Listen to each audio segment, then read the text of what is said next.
صل على سيدنا محمد يا رب صل. بسم اللہ الرحمن الرحیم. آج تفسیر کے لیکچر میں سورہ آل عمران کا رکوع نمبر 18 اور چوتھے پارے کا رکوع نمبر 9واں رکوع انشاءاللہ آپ کے سامنے پیش کروں گا. اور حسب معمول سب سے پہلے اس رکوع کا لفظی ترجمہ ہوگا مختصر گرامر کے ساتھ، پھر انشاءاللہ اس کی تفسیر ہوگی اور جو ہمیں علمی نکات اس میں پتہ چلیں وہ نمبر وار بیان ہوں گے. اعوذ باللہ من الشیطان الرجیم. بسم اللہ الرحمن الرحیم. الذین استجابوا للہ، یہ وہ لوگ ہیں جنہوں نے قبول کی اللہ کی دعوت. استجابہ کا معنی ہوتا ہے، دیکھیں جواب سے نکلا ہے، جب ہم کسی کو جواب دیتے ہیں تو کیا مطلب رپلائی کیا ہم نے. استجابو کسی کی دعوت پر لبیک کہنا، اصل میں تھا استجوبو استخرجو کی طرح. تو استجابو اللہ کی طرف جب نسبت ہو تو اس کا معنی ہوتا ہے بندے کی دعا قبول کرنا، بندے کی طرف نسبت ہو تو اس کا معنی ہوتا ہے حکم کی بجا آوری کرنا، اس کی دعوت پر لبیک کہنا. الذین استجابوا للہ، وہ لوگ ہیں جنہوں نے اللہ کی دعوت پر لبیک کہا، اللہ کے حکم کو فالو کیا، والرسول اور رسول کے حکم کو فالو کیا. من بعد ما اصابہم القرح، بعد اس کے کہ ان کو مصیبت پہنچی تھی. قرح زخم کو، مصیبت کو، دونوں کو کہتے ہیں. للذین احسنوا منہم، ان لوگوں کے لیے جنہوں نے اچھا عمل کیا. منہم، ان لوگوں میں سے جو لڑائی میں شریک تھے، ان لوگوں میں سے جنہوں نے بھی احسان کیا، اچھا عمل کیا. واتقوا، اور اللہ سے ڈرے. اجر عظیم، ان کے لیے بہت بڑا اجر ہے. الذین، یہ وہ لوگ ہیں. قال لهم الناس، لوگ ان سے کہنے لگے.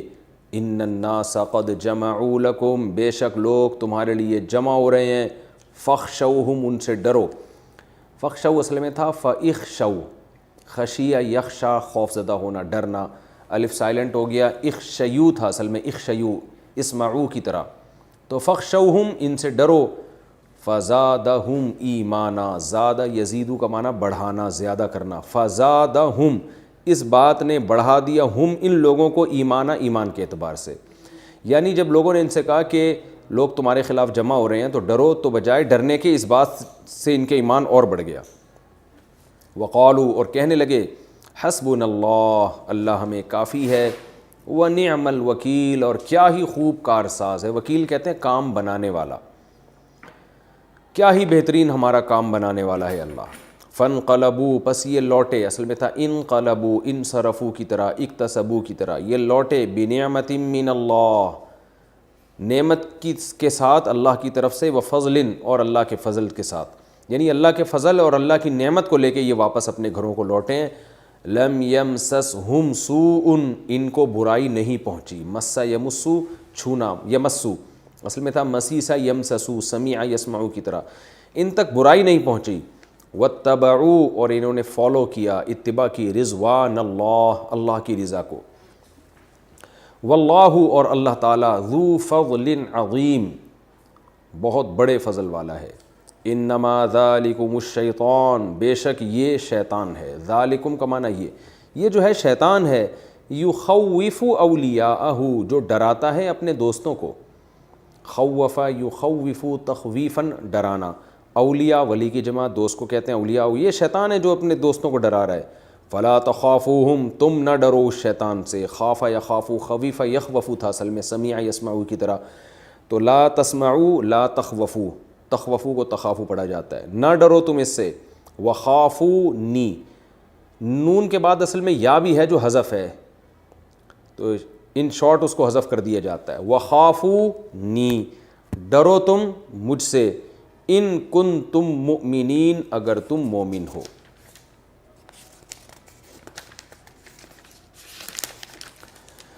ولا يحزنك الذين يسارعون في الكفر، حزن يحزن، غمزدہ کرنا. اور غمزدہ نہ کریں. الذین، وہ لوگ. لا يحزنك، اے نبی آپ کو غمزدہ نہ کریں. الذین، وہ لوگ. یسارعون فی الکفر، جو کفر میں جلدی کر رہے ہیں. انہم، بے شک یہ لوگ. یسارعون کا معنی وہی مسارعت سے، ایک دوسرے سے آگے نکلنا.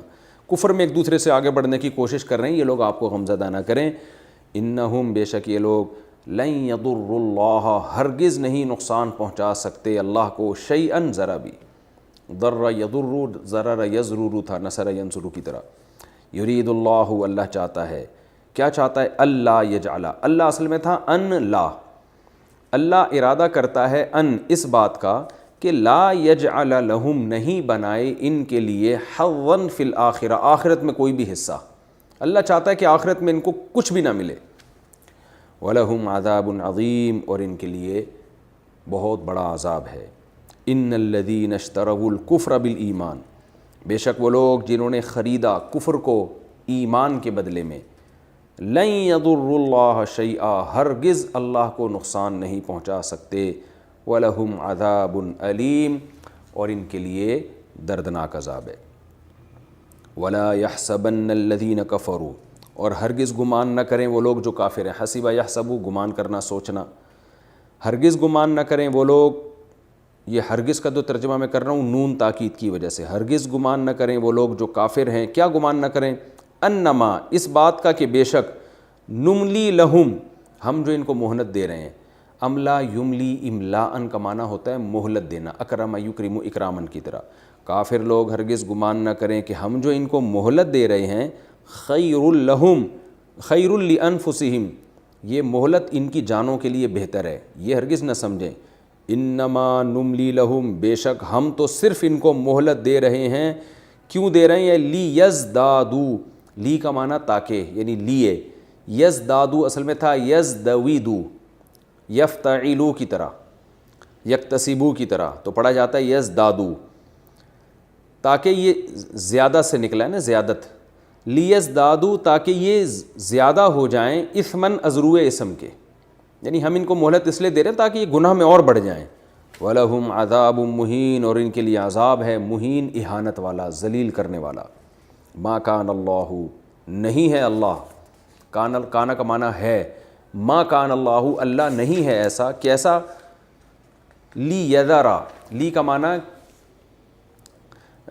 کا معنی لیے یا تاکہ، یذرا وذرا یذرو اصل میں تھا وزیرا یوذرو، سمیع یسمعو کی طرح، یوذرو کو یذرو پڑھا جاتا ہے، اس کا معنی ہوتا ہے کسی کو اپنے حال پہ چھوڑ دینا، جیسے قرآن میں آتے ہیں فذرہم، ان کو چھوڑ دیں آپ اپنے حال پہ، تو ما کان اللہ نہیں ہے اللہ ایسا، کیسا کہ لی یذر المؤمنین کہ مومنین کو چھوڑ دے، علی ما اس حالت پر، اس چیز پر، انتم علیہ جس پر تم ہو، یعنی اللہ نہیں یہ چاہتا کہ مومنین کو اسی حالت پہ چھوڑ دے جیسی حالت میں وہ چلے آ رہے ہیں، وہ حالت کیا ہے کہ بھئی منافقین کے ساتھ وہ مکس ہوئے ہوئے ہیں، پتہ ہی نہیں چل رہا عام لوگوں کو کہ صحیح مومن کون ہے غلط مومن کون ہے، اللہ نہیں ایسا کرتا کہ مومنین کو اسی حالت پہ چھوڑ دے، یعنی جس حالت پر تم ابھی ہو، حتیٰ یہاں تک کہ یمیز الخبیثہ، یہاں تک کہ اللہ جدا کر دے خبیث کو من الطیب پاکیزہ سے، مازا یمیزو اصل میں تھا مایازا یم یزو ضرب یضربو کی طرح، اس کا معنی جدا کرنا، اسی کو باب تفعیل میں لے کے جاتے ہیں تو تمییز بن جاتا ہے، میزا یمیزو تمییزن الگ کرنا، تبھی ہم یہ جو اردو میں لفظ آیا نا تمیز سے بیٹھو، یہ اسی تمییز سے آیا اصل میں، یعنی اپنی حالت کو دوسری حالت سے جدا اور ممتاز رکھ کے بیٹھو، مکس نہ کرو صحیح حالت اور غلط حالت کو، تو ہم کہتے ہیں نا اس میں تمیز نہیں ہے، کیا مطلب؟ یہ فرق نہیں کر سکتا صحیح اور غلط میں، تو یہ تمییز کا لفظ عربی سے اردو میں تمیز بن گیا، پھر وہ پھیلتا چلا گیا، اس کے معنی میں وسعت ہوتی چلی گئی، اب کوئی بھی آدمی الٹے کام کر رہا ہوتا ہم کہتے ہیں بدتمیز، حالانکہ یہ اصل میں تھا تمییز، صحیح کو غلط سے جدا کرنے والا، حتیٰ یمیز الخبیث من الطیب، یہاں تک کہ اللہ جدا کر دے خبیث کو پاکیزہ سے، یعنی اللہ مسلمانوں کو ایسے نہیں چھوڑ سکتا تھا جب تک اللہ کھرے کھوٹے کو الگ نہ کر دے، وما کان اللہ اور نہیں ہے اللہ تعالیٰ ایسا، لیطلعکم علی الغیب کہ مطلع کرے تم کو غیب پر، اطلع یطلع اطلاعا کا معنی مطلع کرنا باب افعال سے، اور اللہ ایسا بھی نہیں کہ تمہیں غیب پر مطلع کر دے، ولکن اللہ لیکن اللہ تعالیٰ یجتبی من رسولہ منتخب کرتا ہے، اجتبا یجتبی اجتباءً سلیکشن کرنا، منتخب کرنا، باب افتعال اکتسب یکتسبو کی طرح، لیکن اللہ تعالیٰ یجتبی من رسولہ جس کو اپنے پیغمبروں میں سے چاہتا ہے، من یشاء جس کو چاہتا ہے منتخب کر لیتا ہے، فآمنوا تفسیر میں اس کا مطلب انشاءاللہ آپ کی سمجھ میں آئے گا، فآمنوا باللہ، پس ایمان لاؤ اللہ پر، ورسلہ، اور اس کے پیغمبروں پر، وإن تؤمنوا، اگر تم ایمان لاؤ گے، وتتقوا، اور اللہ سے ڈرو گے، فلکم اجر عظیم، تو تمہارے لیے بہت بڑا اجر ہے۔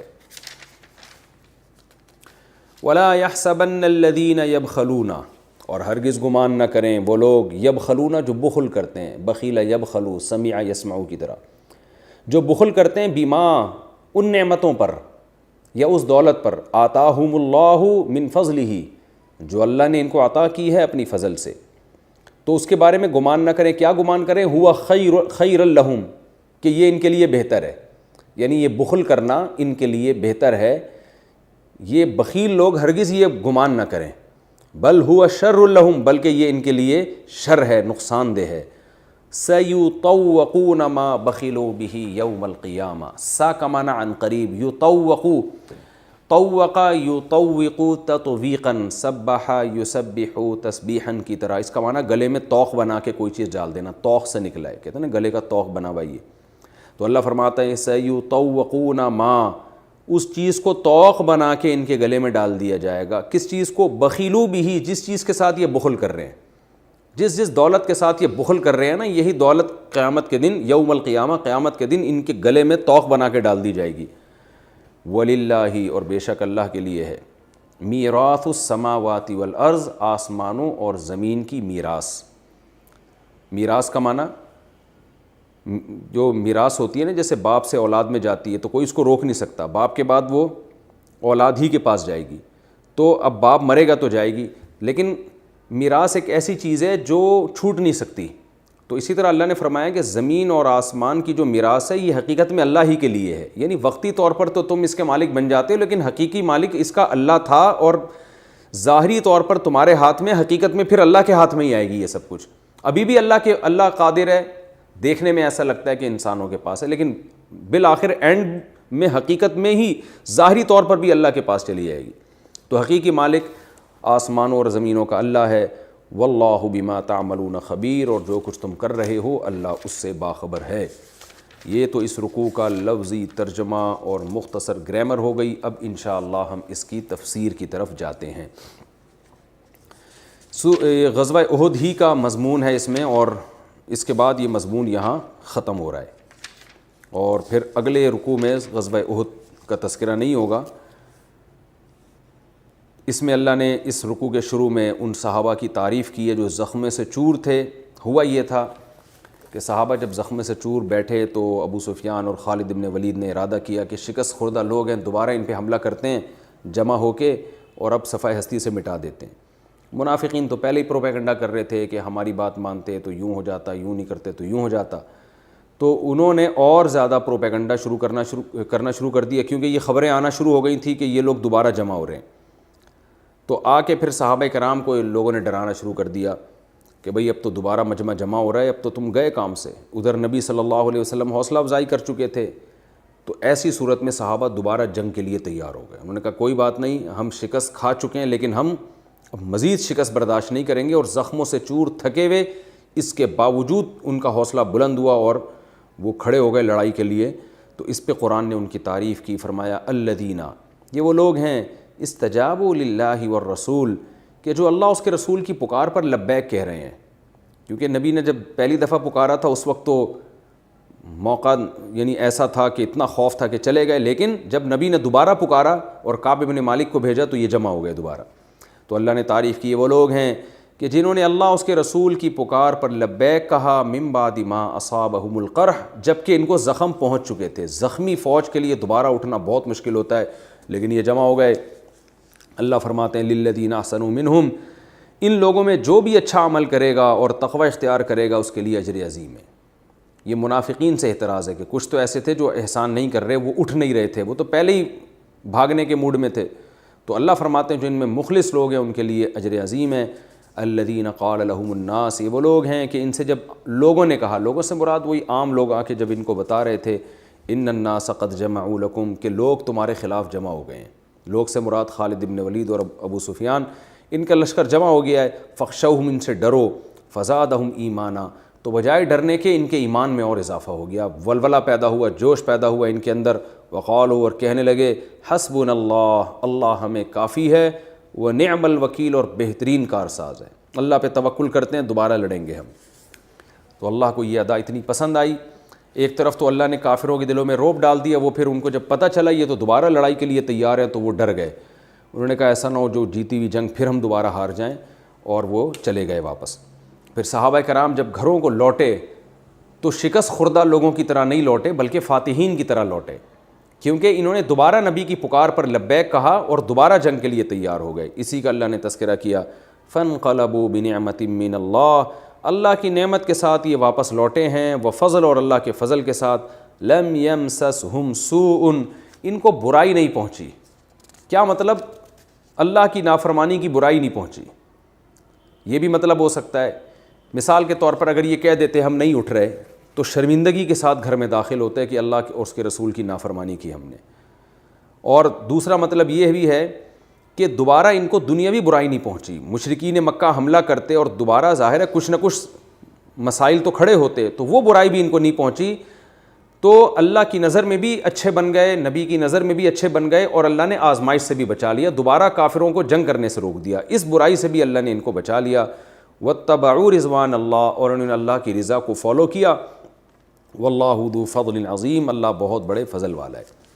آگے اللہ فرماتے ہیں کہ یہ جو لوگوں نے آ کے تم کو ڈرایا نا کہ لوگ دوبارہ تمہارے خلاف جمع ہو رہے ہیں، ڈر جاؤ، یہ جو لوگ ڈرا رہے تھے، انما ذالکم الشیطان، یہ اصل میں شیطان ہے جو اس طرح کی باتیں لوگوں کے دلوں میں ڈالتا ہے.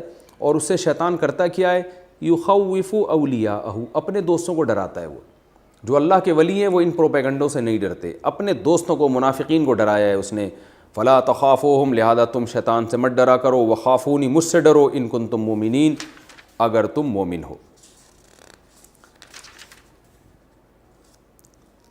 منافقین کی اس طرح کی شرارتیں، پروپیگنڈے سے رسول اللہ صلی اللہ علیہ وسلم بہت زیادہ غمزدہ ہوتے تھے. ظاہر ہے اس طرح کے پروپیگنڈا جب آزمائش میں ہوتا ہے، ایک تو آپ پہلے ہی اس شکست میں، آزمائش میں، اور اس طرح کے پروپیگنڈے ہوں تو نبی بہت غمزدہ ہوتے تھے.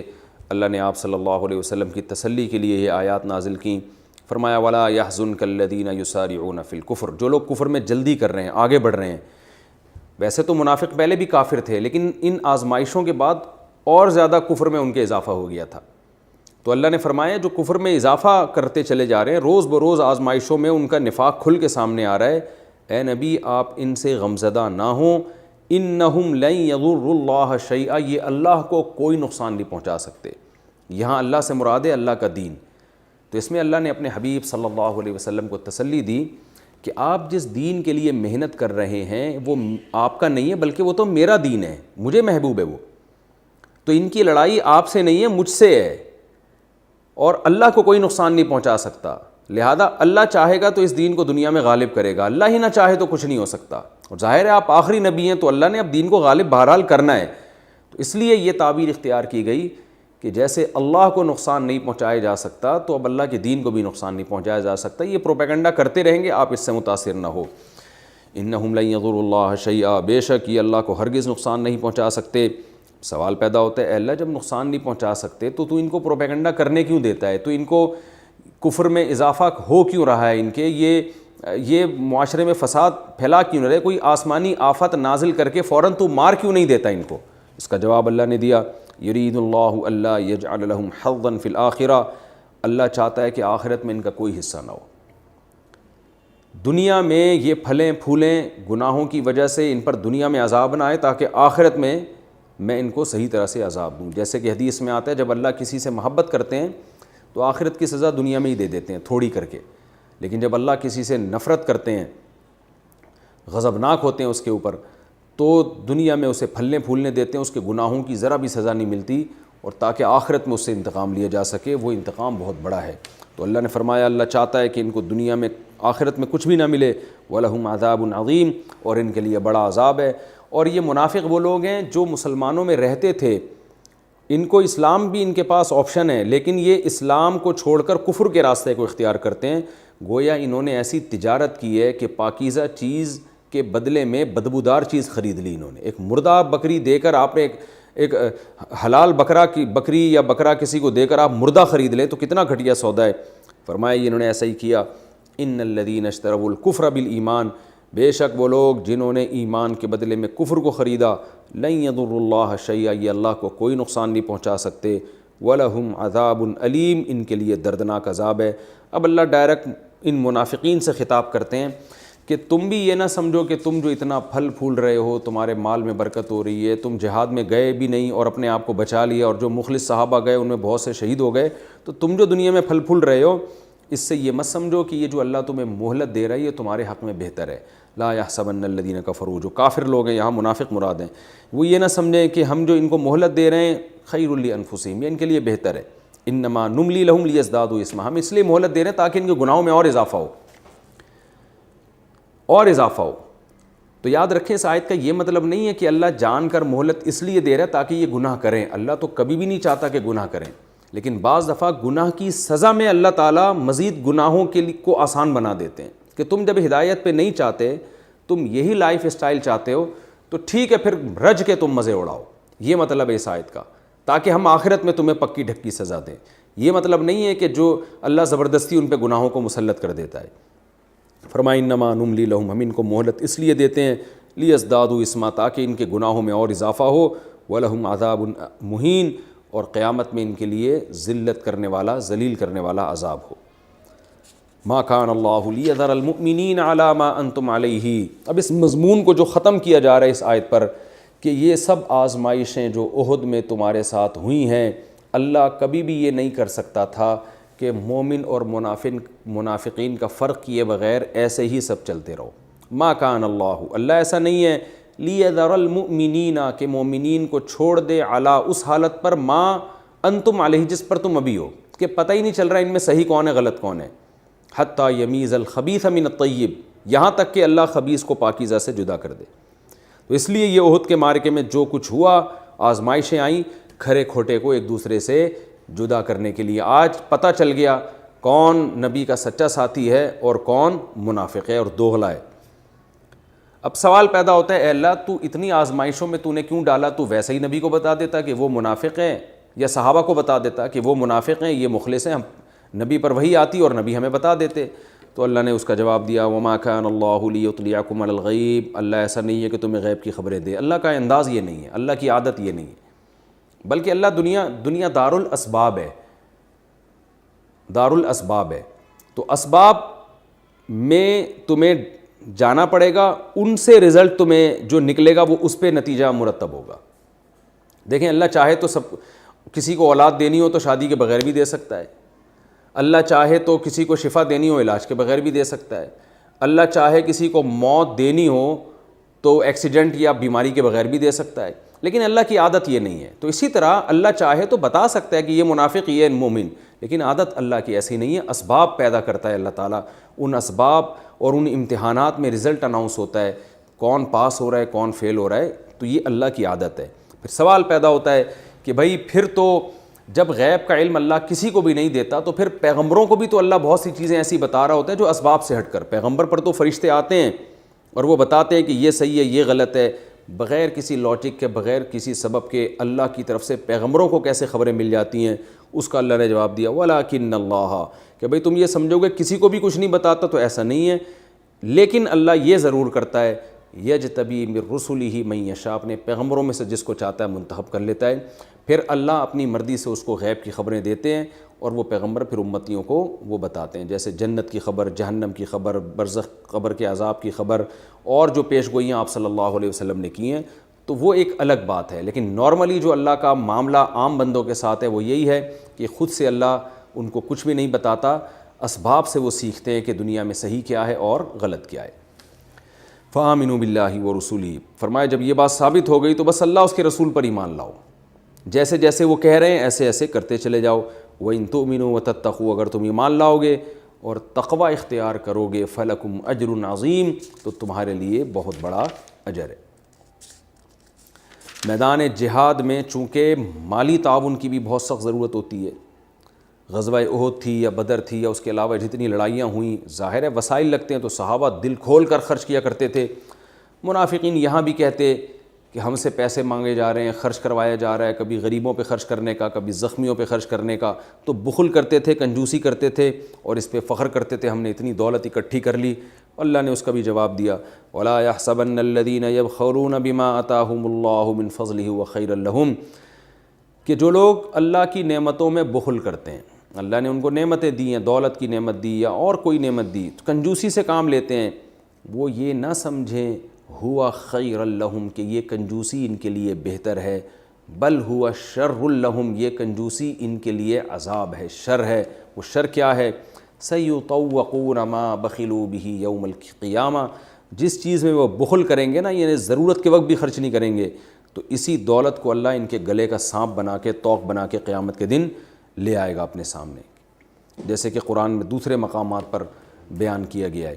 تو یہ آخرت کا ذخیرہ نہیں بنے گی بلکہ آخرت میں عذاب کا ذریعہ بنے گی.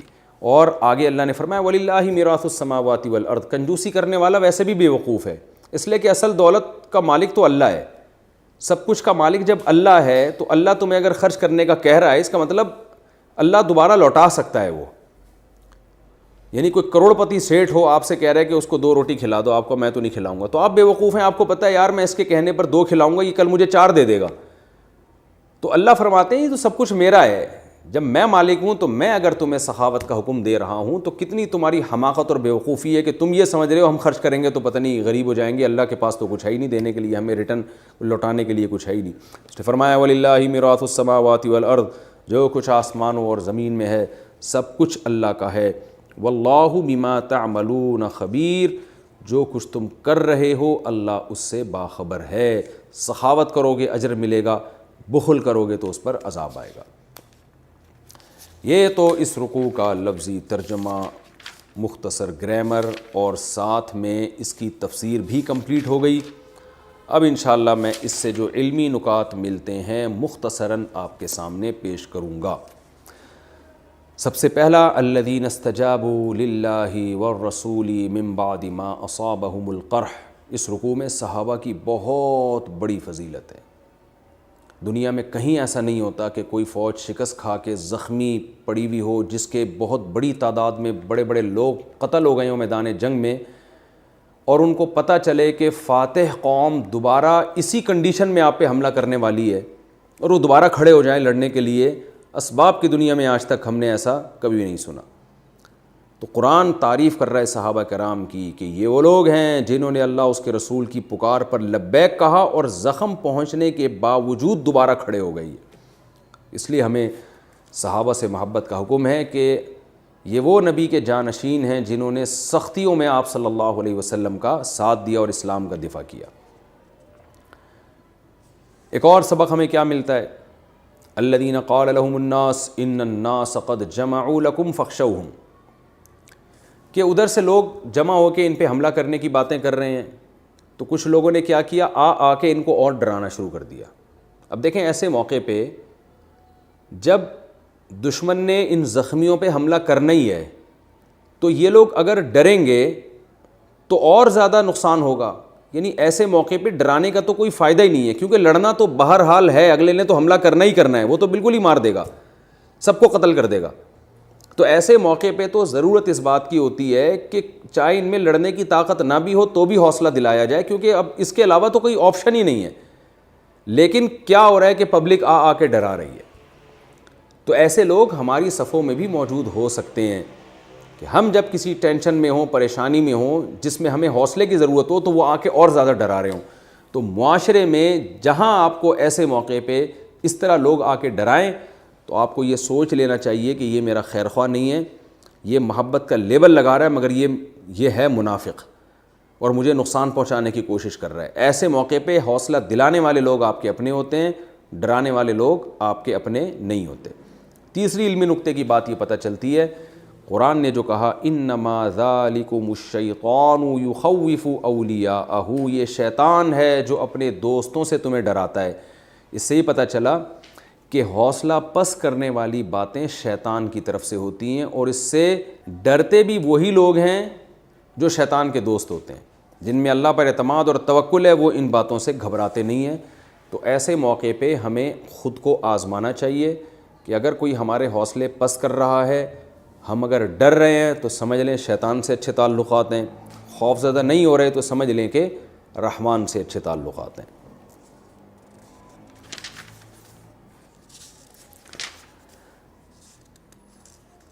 ہمیں یہ بھی پتہ چلتا ہے اس رکوع میں وَلَا يَحْزُنْكَ الَّذِينَ يُسَارِعُونَ فِي الْكُفْرِ إِنَّهُمْ لَن يَضُرُّوا اللَّهَ شَيْئًا، اللہ نے اپنے حبیب کو تسلی دی کہ ان منافقین سے آپ غمزدہ نہ ہوں۔ تو دیکھیں یہ نبی کو تسلی ہے، نبی کے واسطے سے ہمیں بھی تسلی ہے۔ آج اگر ہم حق کی دعوت پھیلا رہے ہیں اور میڈیا پہ پروپیگنڈا ہو رہا ہے ہمارے خلاف، اور مختلف طرح سے جو ہے لوگ آپ کی دعوت میں رکاوٹیں ڈالنے کی کوشش کر رہے ہیں، تو اللہ نے کیا تسلی دی کہ یہ لوگ آپ کے نہیں بلکہ اللہ کے خلاف ہیں، کیونکہ آپ اگر اللہ کے دین کے داعی ہو، حق کے داعی ہو، تو آپ کے دشمن نہیں ہے تو اللہ کے دشمن ہے، اور اللہ کو کوئی نقصان نہیں پہنچا سکتا۔ تو اس لیے اہل حق کو حق کی دعوت میں لگے رہنا چاہیے، اور مخالفین کے اعتراضات اور ان کے پروپیگنڈے سے زیادہ ٹینشن نہیں لینی چاہیے۔ کچھ ٹینشن تو نیچرل ہوتی ہے، وہ تو انسان کے اختیار میں نہیں ہے، لیکن سوچ سوچ کے ٹینشن نہیں لینی چاہیے، تسلی رکھنی چاہیے کہ اللہ سے دنیا میں کوئی بھی نہیں لڑ سکتا، بالآخر اللہ حق کو غالب کرے گا۔ ایک علمی نقطے کی بات یہ بھی پتہ چلتی ہے کہ کافروں کے مالی حالات، ان کی عیاشی اور ان کی عیش و عشرت، اور ان کو سزا نہیں مل رہی، اور دوسری طرف اہل حق مغلوب بھی ہیں، ٹینشنوں میں بھی ہیں، پریشانیوں میں بھی ہیں۔ اس سے بھی ہمیں پریشان ہونے کی ضرورت نہیں ہے۔ اللہ نے بتا دیا یرید اللہ الا یجعل لہم حظا فی الآخرہ، اللہ چاہتا ہے آخرت میں کوئی حصہ نہ ہو۔ توبہ کا دروازہ ہر ایک کے لیے کھلا ہوا ہے، لیکن اگر یہ توبہ نہیں کرنا چاہتے تو گناہوں میں اللہ ان کو مہلت دیتا ہے۔ تو اس لیے اصل خوشی آخرت کی خوشی ہے۔ اگر کوئی دنیا میں نافرمان ہے اور خوشحال ہے تو آپ اس سے دھوکے میں نہ آئیں۔ اصل خوشحال وہ ہے جو اللہ کی نافرمانی سے بچا ہوا ہے۔ ہمیں اس آیت سے پتہ چلتا ہے کہ وَلَا يَحْسَبَنَّ الَّذِينَ كَفَرُوا أَنَّمَا نُمْلِي لَهُمْ خَيْرٌ لِأَنفُسِهِمْ، اس آیت سے ہمیں یہ بات پتہ چلتی ہے۔ مَا كَانَ اللَّهُ لِيَذَرَ الْمُؤْمِنِينَ عَلَىٰ مَا أَنْتُمْ عَلَيْهِ، اس سے بھی پتہ چلتا ہے کہ اللہ کی عادت ہے ہمیشہ اللہ آزمائشوں کے ذریعے کھرے اور کھوٹے میں فرق کرتا رہے گا، اور آزمائشوں میں ہی پتہ چلتا ہے۔ اس لیے کہتے ہیں جب بھی کسی سے معاملہ کرو تو پہلے دیکھو کہ یہ آزمائش میں آپ کے ساتھ کیسا تھا۔ کہتے ہیں نا جب تک کسی کے ساتھ سفر نہ ہو آپ اس کے بارے میں فیصلہ نہ کرو کہ اچھا ہے کہ برا ہے، کیونکہ جب سفر میں آزمائشیں آتی ہیں، بعض دفعہ ساتھیوں کو دوسرے کی خاطر اپنے آرام کی قربانی دینی پڑتی ہے، بعض دفعہ دوسرے کے لیے اپنا مال خرچ کرنا پڑتا ہے، تو سفر میں انسان ٹینشن میں ہوتا ہے، ہر آدمی چاہتا ہے میں زیادہ سہولت میں ہوں۔ ایسے موقع پہ جو دوسروں کو اگنور کر کے اپنی سہولت کی فکر میں لگا رہے، کتنا ہی اچھا ہو اس کا مطلب وہ اچھا ہے نہیں، اوپر سے اچھا ہے وہ۔ اس لیے علماء کہتے ہیں کہ جب تک کسی کے ساتھ سفر نہ ہو آپ اس کے بارے میں فیصلہ نہ کریں کہ اچھا ہے کہ برا ہے۔ اسی طرح جب تک کسی کے ساتھ لین دین کا معاملہ نہ ہو، مالی لین دین ہے، آزمائش یعنی آزمائش کے بغیر تو اللہ کہتا ہے میں بھی قبول نہیں کرتا، حالانکہ اللہ تو عالم الغیب ہے، تو ہم کیسے کسی کو آزمائش کے بغیر فیصلہ کر دیں کہ اچھا ہے کہ برا ہے۔ ویسے بدگمان ہونے کی شریعت میں اجازت نہیں ہے، لیکن جب معاملات کریں پھر اس میں اچھا یا برا ہونے سے پہلے پرکھیں کہ یہ حقیقت میں ہے بھی یا نہیں ہے، اور پرکھنے کا طریقہ کیا ہے کہ جب تک اسے آزمایا نہ ہو آپ اس کے بارے میں فیصلہ نہیں کریں۔ ایک بہت اہم علمی نقطے کی بات اس رکوع میں پتہ چلتی ہے، وَمَا كَانَ اللَّهُ لِيُطْلِعَكُمْ عَلَى الْغَيْبِ، کیسی بہترین بات ہے۔ دیکھیں اللہ فرماتے ہیں کہ میں منافقین اور مومنین کے بارے میں نبی کو وحی کے ذریعے بھی بتا سکتا تھا، لیکن میں نے نہیں بتایا۔ کیوں؟ اللہ کی عادت نہیں ہے تمہیں غیب بتائے، دنیا دار الاسباب ہے۔ تو آپ سوچو جب نبی کے دور میں اللہ نے نہیں بتایا تو آج اللہ کیسے بتائے گا لوگوں کو؟ آج مسلمان یہ چاہتے ہی نہیں ہے کہ اسباب اختیار کر کے نتائج پر پہنچے، وہ کہتے ہیں بیٹھے بیٹھے اللہ سارے کام بس وظیفوں سے بنا دے اور خالی دعاؤں سے بنا دے۔ ایسا نہیں ہوگا، دعائیں بھی مانگنی پڑیں گی اور کامیابی کے اسباب بھی اختیار کرنے پڑیں گے۔ آپ کسی پر ایسا اندھا اعتماد نہیں کر سکتے کہ اسے اپنے راز دے دیں جب تک آپ نے اسے آزمایا نہ ہو۔ تو اللہ کی عادت نہیں ہے لوگوں کو بتائے وہ، اللہ نے دنیا کو دار الاسباب بنایا ہے، تو اس دنیا میں رہنے کے لیے کامیابی کے لیے آپ کو کامیابی کے اسباب اختیار کرنے پڑیں گے۔ اور ہمیں اس میں بخل کی برائی پتہ چلتی ہے۔ آج بھی اسلام کو ضرورت ہے کہ اسلام کے لیے مال خرچ کیا جائے۔ ابھی فلسطین میں دیکھیں کتنے مظلوم تھے جن کو پیسوں کی ضرورت تھی، بہت سے لوگوں نے بڑھ چڑھ کر مال بھجوایا۔ تو ایسے دنیا میں حالات آتے رہتے ہیں۔ تو ان میں دو طرح کے لوگ ہیں، ایک اللہ کی راہ میں مال خرچ کرنے والے اور ایک اپنی دولت پہ سانپ بن کے بیٹھنے والے۔ تو اللہ نے دھمکی دی ہے جو ضرورت کے وقت بھی خرچ نہ کریں، وہ یہ نہ سمجھیں کہ یہ دولت ان کے کام آئے گی، بلکہ اسی دولت کو ان کے گلے کا طوق اللہ قیامت کے دن بنا دے گا۔ اللہ تعالیٰ سے دعا ہے کہ اللہ ہمیں اس کے تقاضوں پر عمل کی توفیق عطا فرمائے۔ اگلے ایپیسوڈ میں انشاءاللہ سورہ آل عمران کا رکوع نمبر 19 اور چوتھے پارے کا رکوع نمبر 10 بیان ہوگا، اور غزوہ احد تو اب اس میں ختم ہو چکی ہے، اگلا مضمون اس سے تھوڑا تبدیل ہے۔ وما علینا الا البلاغ۔